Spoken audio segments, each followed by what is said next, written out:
So this is pretty common, and it might seem kind of silly or obvious to point out, but have you noticed in yourself or other people that we can consciously want our suffering states like depression, anxiety, addiction, chronic pain to go away or to stop, and yet they don't?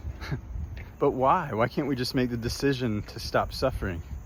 Why can't we just say, okay, yeah, I'm done with this, and it goes, right? I know this sounds reductionist, but the answer truly is that we don't want to stop. We don't want to stop suffering. No one who's suffering wants to stop suffering. Consciously, that is.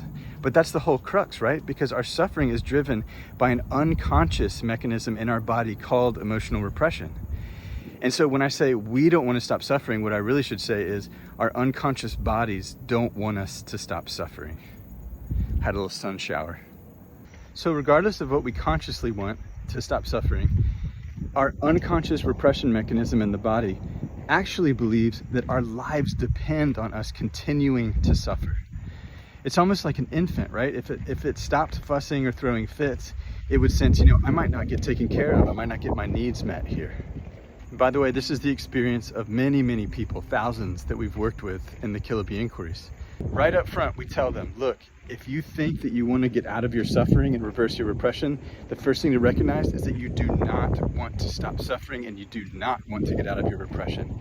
And bring that mechanism, the not wanting to get free, into inquiry itself.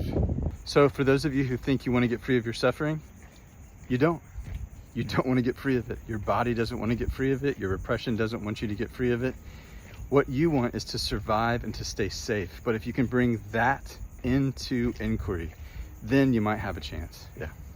So if you're ready to bring that desire to survive through suffering into inquiry and tie it to your buried emotions, then visit repressiontest.com.